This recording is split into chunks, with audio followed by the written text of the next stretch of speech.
Hello, जय हिंद दोस्तों। आपका स्वागत है अपने चैनल यूनिक स्टडी अड्डा में। डेली करंट अफेयर में आपका कतई दिल से स्वागत है। आज है 16 नवंबर की क्लास में आज हम जानेंगे कि आज कौन कौन से करंट अफेयर हैं। हम आपका ज़्यादा समय नहीं लेंगे, 10 क्वेश्चन कराएंगे मात्र 10-12 मिनट के अंदर। चलिए दोस्तों, इसी के साथ वीडियो स्टार्ट करते हैं। देखिए, क्वेश्चन है कि हाल ही में भारतीय नाविक जहाज एडवांटेज स्वीट को किस देश से सुरक्षित वापस लाया गया?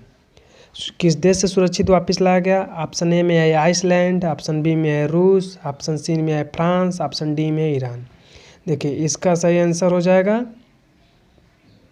ईरान। इसका सही आंसर हो जाएगा ईरान हो जाएगा।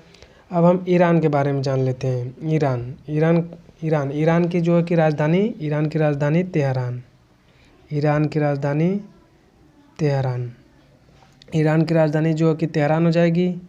अब इसके बाद अब हम जान लेते हैं कि ईरान ने कुछ उपग्रहों को भी लॉन्च किया है कि उसका कौन कौन सा उपग्रह है उसके बारे में हम देख लेते हैं। ईरान ने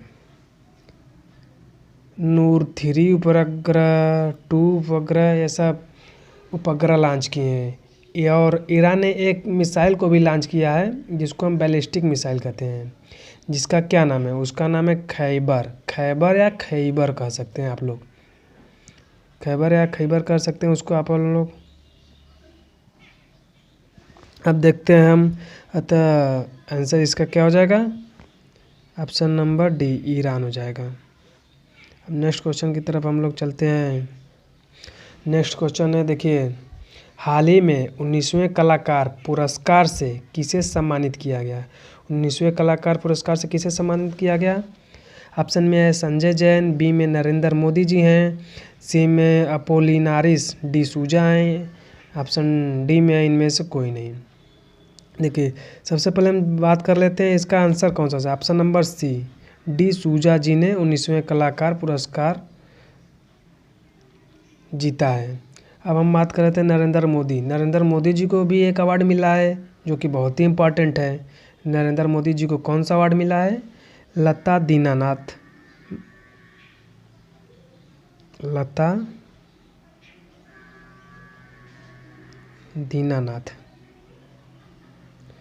नरेंद्र मोदी जी को लता दीनानाथ पुरस्कार मिला है।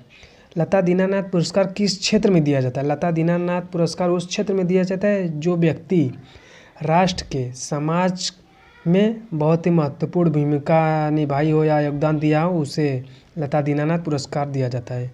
अतः इसका आंसर क्या हो जाएगा? ऑप्शन नंबर सी, डी सूजा जी को 19वें कलाकार पुरस्कार सम्मान मिला है। अब नेक्स्ट क्वेश्चन की तरफ हम लोग बढ़ते हैं। नेक्स्ट क्वेश्चन है, देखिए, हाल ही में विश्व मधुमेह दिवस कब मनाया गया है?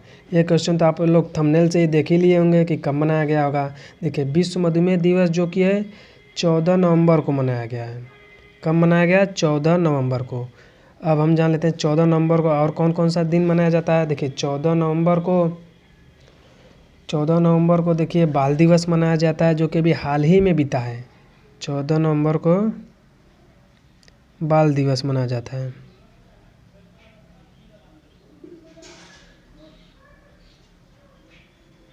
चौदह नवंबर को बाल दिवस मनाया जाता है। अब और देख लेते हैं हम लोग, 14 नवंबर को बाल दिवस मनाया जाता है। हम नेक्स्ट क्वेश्चन की तरफ हम लोग चलते हैं। नेक्स्ट क्वेश्चन है हम लोगों का, हाल ही में यूएन रिपोर्ट के अनुसार दक्षिण एशिया के कितने मिलियन बच्चे पानी की कमी का सामना कर रहे हैं?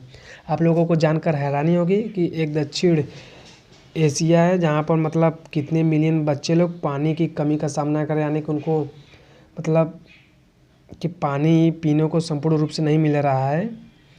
तो देखिए, ऑप्शन नंबर ए में दिया है 250, बी में है 347, सी में है 141, डी में है 241। ये सब मिलियन में दिया हुआ है, तो इसका आंसर हो जाएगा ऑप्शन नंबर बी, 347 मिलियन बच्चों को पानी की कमी का सामना करना पड़ रहा है। नेक्स्ट क्वेश्चन की तरफ हम लोग बढ़ते हैं। नेक्स्ट क्वेश्चन है हम लोगों का, हाल ही में कहाँ की बेरी नागचाय को जीआई टैग मिला है। आप लोग जीआई टैग जानते ही होंगे कि हर राज्य के अंतर्गत जितने भी जैसे मतलब कि सिटी हैं, जिन सिटी में प्रमुख जो भी चीज़ें होती हैं उनको एक जीआई टैग मिलता है, जो कि 10 साल के लिए होता है प्रमाणन। देखिए जीआई टैग अभी हाल ही में कहाँ पर मिला है। ऑप्शन में ए में है लद्दाख, बी में है अरुणाचल प्रदेश, सी में है सिक्किम, डी में है उत्तराखंड। बेरी नाग चाय को जीआई टैग मिला है। वो कहाँ का है? उत्तराखंड के बेरी नाग चाय को जीआई टैग। नेक्स्ट क्वेश्चन है, देखिए हाल ही में भारतीय ओपेक ऊर्जा वार्ता की 6ठी बैठक कहाँ हुई। ऑप्शन नंबर ए में है फ्रांस, बी में है ऑस्ट्रिया, सी में है रूस, डी में है इनमें से कोई नहीं। अब हम इसका सही आंसर हो जाएगा ऑस्ट्रिया जो कि वियना में पड़ता है। अब नेक्स्ट क्वेश्चन हम लोग देख लेते हैं। नेक्स्ट क्वेश्चन है हम लोगों का, हाल ही में दुनिया की सबसे ऊंची माउंटेन बाइक रेस मोंडूरो 3.0 कहाँ पर हुई। देखिए दुनिया की सबसे ऊंची माउंटेन बाइक रेस कहाँ पर हुई, जिसको नाम दिया गया है मोंडूरो 3.0। ऑप्शन नंबर ए में है लद्दाख, बी में है अरुणाचल प्रदेश, सी में है सिक्किम, डी में है इनमें से कोई नहीं। तो हम जान लेते हैं कि मोंडूरो बाइक रेस कहाँ पर हुई। ऑप्शन नंबर बी यानी कि अरुणाचल प्रदेश में हुई। नेक्स्ट क्वेश्चन की हम लोग बढ़ते हैं। हाल ही में 42वें अंतर्राष्ट्रीय व्यापार मेले की शुरुआत कहाँ हुई। अंतर्राष्ट्रीय व्यापार मेले की शुरुआत कहाँ पर हुई। आपको ध्यान रखना है कि ये चौथे नंबर का है, 42वां है। तो ऑप्शन नंबर ए में दिया है नई दिल्ली, बी में दिया है रूस, सी में दिया है फ्रांस, डी में है इनमें से कोई नहीं। तो आपका आंसर हो जाएगा ऑप्शन नंबर ए यानी कि नई दिल्ली में हुआ है, नई दिल्ली। अब नेक्स्ट क्वेश्चन की तरफ हम लोग बढ़ते हैं। हाल ही में किस पूर्व क्रिकेटर की बायोपिक 800 रिलीज हुई है। ए में है युवराज सिंह, बी में है सचिन तेंदुलकर, सी में है मुथैया मुरलीधरन, डी में इनमें से कोई नहीं। बायोपिक 800 यानी कि एक कोई क्रिकेटर है उस पर आधारित एक बुक रिलीज हुई है जिसका नाम दिया गया है बायोपिक 800 दिया गया है, जो कि यह एक बायोपिक है 800 है। यह किस पर आधारित है, किस खिलाड़ी पर आधारित है। तो देखिए ऑप्शन नंबर सी यानी कि मुथैया मुरलीधरन पर आधारित है। अब हम जान लेते हैं कि युवराज सिंह के बारे में। युवराज सिंह ने भी तो लिखा होगा, वो भी तो एक खिलाड़ी हैं क्रिकेट के। तो उन्होंने युवराज सिंह ने क्या लिखा है। युवराज सिंह ने देखिए लिखा है the test of my life. The test of my, Yuvraj Singh ने क्या लिखा है, the test of my life Yuvraj Singh पर आधारित एक पुस्तक है। अब उसी प्रकार आप देखें यहाँ पर सचिन तेंदुलकर जी है जिसको हम भगवान मानते हैं। सचिन तेंदुलकर का हाल ही में महाराष्ट्र में के एक स्टेडियम है जहाँ पर उनका एक मूर्ति बनाया गया है। अब सचिन तेंदुलकर जी ने क्या लिखा है देख लेते हैं। सचिन तेंदुलकर जी पर आधारित है playing it my way, PLAYING, playing it my वे।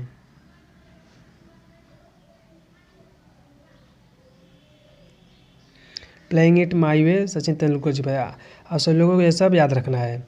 तो अतः इस क्वेश्चन का क्या आंसर हो जाएगा, बायोपिक 800 किस पर आधारित है, मुथैया मुरलीधरन पर। नेक्स्ट क्वेश्चन की तरफ हम लोग चलते हैं। हाल ही में भूकंप के बाद कहाँ पर आपातकाल की घोषणा हुई है। देखिए हाल ही में भूकंप के बाद कहाँ पर आपातकाल की घोषणा हुई है। ऑप्शन नंबर में है आइसलैंड, बी में है रूस, सी में है फ्रांस, डी में है इनमें से कोई नहीं।